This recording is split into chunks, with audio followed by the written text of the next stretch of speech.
Good morning. This is day 2 of Making Meaning in the Paper Crane story.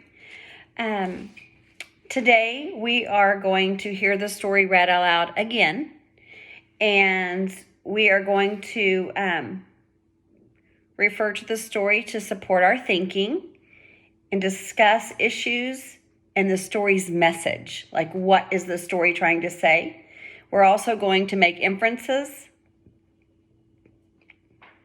I want to review the I wonder statements that the class did yesterday, and I know you probably had some. Some of them we wondered about is, why was the restaurant owner, why did he serve the stranger like a king? And I wonder if the stranger is going to come back. I wonder if the stranger is going to give the owner another magical gift. Some of them still wondered why the stranger gave the owner such a wonderful gift, and why the stranger takes back the crane at the end. And does the stranger go where people need help? These are really good wondering questions. So I'm going to reread the story right now.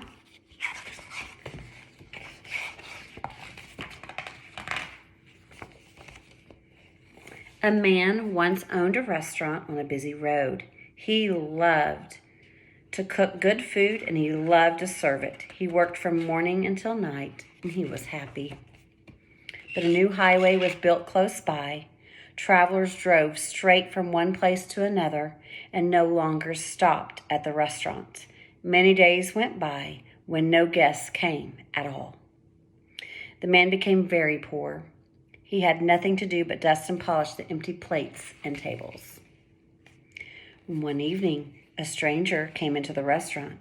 His clothes were old and worn, but he had an unusual, gentle manner. Though he had no money to pay for the food, the owner invited him to sit down. He cooked the best meal he could and served him like a king. When the stranger had finished, he said to his host, "I cannot pay you with money, but I would like to thank you in my own way." He picked up a paper napkin from the table. He folded it into the shape of a crane. "You only have to clap your hands, and this bird will come to life and dance for you. Take it and enjoy it while it is with you." With these words, the stranger left. It happened just as the stranger had said.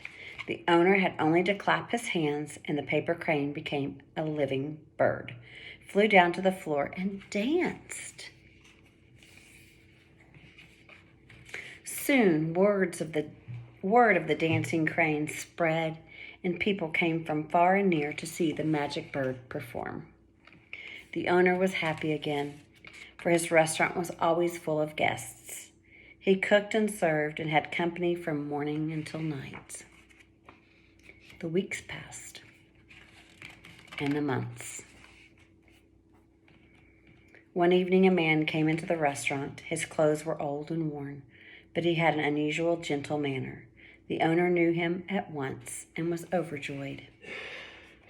The stranger, however, said nothing. He took a flute from his pocket, raised it to his lips, and began to play.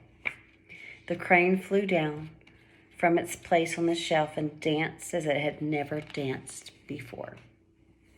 The stranger finished playing, lowered the flute from his lips, and returned it to his pockets. He climbed on the back of the crane, and they flew out the door and away.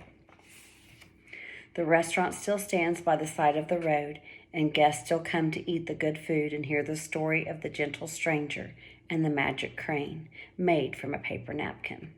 But neither the stranger nor the dancing crane has ever been seen again.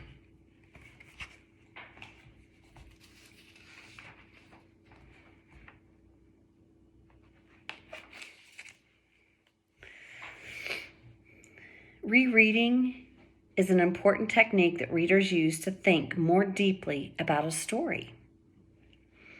When you heard the paper crane again, and the story makes a little bit more sense. You think more deeply about the story What did you think about during the second reading of The Paper Crane that you didn't think about the first? I think I thought a little deeper as well as I read it. I know that sometimes when you see a story the second time, or see a movie or read a story the second time, you think of something or that you missed, or you heard something the second time that you didn't hear the first time.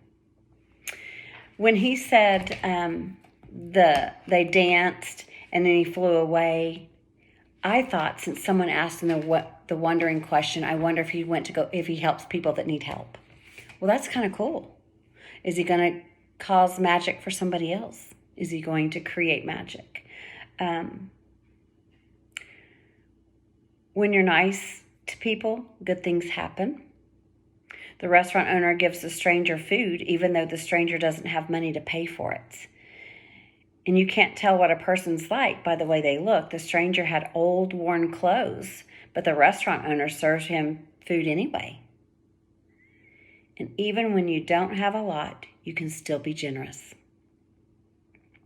The restaurant owner is poor, but he still makes food for the stranger, and he treats him like a king. The story doesn't say directly that the restaurant owner is generous, but you can make an inference or figure that out from the clues from the story. That's a very nice story. I think the meaning was, even if you don't have a lot, you can still be generous. I'm going to go ahead and have you read about 20 minutes, any story you've got at home, and I will see you tomorrow. Bye-bye.